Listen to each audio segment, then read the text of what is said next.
Out side food తింటే దవాఖానలో bed ఎక్కినట్టే, ఇంకాస్త వికటిస్తే death bed guarantee. వినడానికి కటువుగా ఉన్నా మీరు నమ్మినా నమ్మకపోయినా ఇదే కఠోర నిజం.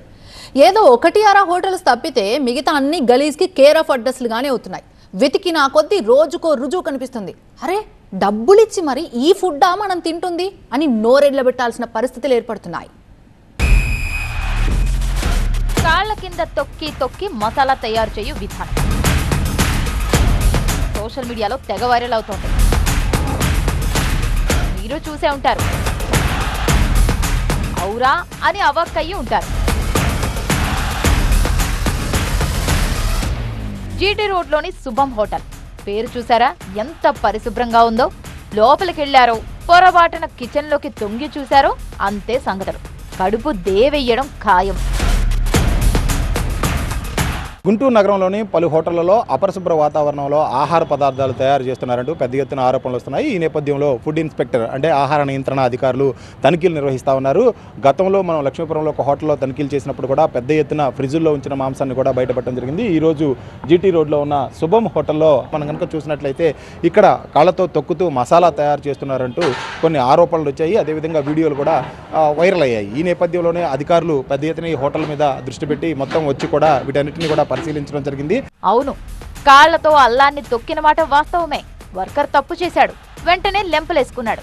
తొక్కిన అల్లాన్ని డస్ట్బిన్ లో పారేశాం అని హోటల్ వాళ్ళు టేక్ ఇట్ ఈజీగా తీసుకుంటారు. తిన్నవాళ్లకేగా గత్తరంతా.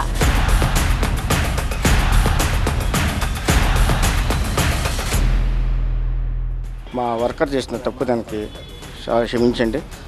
అల్లం మిషన్ రిపేర్ అవడం వల్ల అతను వర్కర్ తెలియక, టెంపరీ వర్కర్ అతను తెలియక అట్లా కడిగాడు. నేను దాన్ని పడేసానండి. దాని వాడలేదు. మళ్ళీ ఫ్రెష్గా మిషన్ రిపేర్ చేయించి మళ్ళీ మిషన్ని చేశానండి. అది అల్లమైందండి. చింతపండు ఏదో దినుసులు అంటున్నారు, చింతపండు మాత్రం కాదండి. మేము చింతపండు వాడము, అది అంత చింతపండు వాడితే ఒక అరకిలో కేజీ వాడతామండి. చింతపండు ఏది కాదు, అది అల్లము. దానివల్ల నేను చాలా బాధపడుతున్నాను. అట్లా జరిగింది. దానివల్ల ఇంకోసారి తప్పు జరగకుండా చూసుకుంటానండి. అవురా, ఆహార పదార్థాలు ఇలా తయారు చేస్తున్నారా అని ఫుడ్ సేఫ్టీ డిపార్ట్మెంట్ కూడా ఉలిక్కి పడింది. తనిఖీలు, సీజ్లు, కేసులు, కఠిన చర్యలు తప్పవని హెచ్చరికలు అన్నీ శరామామూలే. స్టాక్స్ అయితే బాగానే ఉన్నాయి. ఎనాలిసిస్ పంపిస్తా ఉన్నాం. తర్వాత వీళ్ళ మీద వచ్చిన కంప్లైంట్ ఏంటంటే అల్లం వాళ్ళ మిషన్ చెడిపోవడం మూలాన్ని మేము ఇట్లా చేసామని చెప్తున్నారు. ఏదో కాళ్ళతో దొక్కుతున్నారు ఏందా అని అడిగితే మేము అది వర్కర్ తెలియజేసామంటే అది మేము డిస్ట్రాయ్ చేసామని ఫోటోలు చూపిస్తూ ఉన్నారు. మీరు కూడా అబ్జర్వ్ చేయొచ్చు. అవి జెన్యూన్ ఫోటోలా కాదా అనేది మేము చూసి మేము ఇమీడియట్గా నోటీస్ ఇస్తాం. నెగ్లిజెన్సీ ఏదైనా కానీ వాడినా వాడకపోయినా నెగ్లిజెన్సీ కాబట్టి దానికి నోటీస్ ఇస్తున్నాము. అది జాయింట్ కలెక్టర్ దగ్గర కేసు పెట్టడం జరుగుతుంది. ఈయనకు కాదు, ఎవరికైనా సరే ఇట్లాంటి కండిషన్స్ జరిగితే మాత్రం ఎవరిని ఉపేక్షించేది లేదు. ఇమీడియట్గా లైసెన్స్ సస్పెండ్ చేయడానికి ఎప్పుడు వెనకాడడం. కమిషనర్ దృష్టికి తీసుకెళ్లి ఇమీడియట్గా స్ట్రింజెంట్ యాక్షన్ తీసుకుంటాం. వారానికి ఒక్కసారైనా ఇంట్లో కిచెన్ కి సెలవు పెట్టి హోటల్లో కూర్చొని ఆరాంగా తిందామంటే అక్కడ 0 హైజినిటీ, 99% గలీజు. ఇదిగో ఇక్కడ చూడండి, పాచిపోయిన బిర్యానీ ఫర్ సేల్. ఎక్కడో మారుమూల గల్లీ హోటళ్లలో కాదు, హైదరాబాద్ బంజారా హిల్స్ లోని ఓ అపార్ట్మెంట్ లో 100 బిర్యానీ ప్యాకెట్లు ఫ్రిడ్జ్ లో దాచిపెట్టి ఓవెన్ లో వేడి చేసి తాజా బిర్యానీ అంటూ నమ్మించి జొమాటోలో గుట్టుగా అమ్మేస్తున్నారు.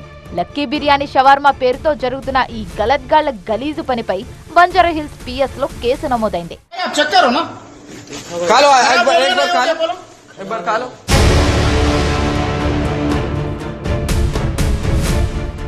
ప్రస్తుతం మనం చూస్తూ ఉన్నాము, ఏదైతే బంజారా హిల్స్ రోడ్ నెంబర్ 2లో ఉన్నటువంటి ఒక కాలనీలో ఇర్ఫాన్ అనే ఒక వ్యక్తి గత కొన్ని రోజుల నుంచి కూడా ఇక్కడ నివసిస్తూ ఉన్నాడు. మనం చూస్తున్నటువంటి ఈ నివాసంలోనే ఇర్ఫాన్ బిర్యానీకి సంబంధించినటువంటి ప్యాకెట్స్ను తయారు చేస్తూ ఉన్నాడు. తాను ఇక్కడే వండి ఆ తర్వాత వాటిని జొమాటో, స్విగ్గీకి సంబంధించినటువంటి డెలివరీస్ చేస్తున్నటువంటి క్రమంలో ఆర్డర్ ఎవరైనా పెట్టినప్పుడు మిగిలిపోయినటువంటి ఏవైతే ఉంటాయో వాటన్నిటిని కూడా రిఫ్రిజిరేటర్లో పెట్టి ఆ తర్వాత వాటిని వేడి చేసి పంపిస్తూ ఉన్నారు. సో బయటి ఫుడ్ మీద రోజు రోజుకు నమ్మకాలు తగ్గిపోతున్నాయి. ఆన్లైన్ యాప్స్ లో ఆర్డర్ చేసుకుంటే అలా డోర్ డెలివరీ అయ్యేది కూడా ఆవార ఆహారమే. తిన్నవాళ్లకు తిన్నంత.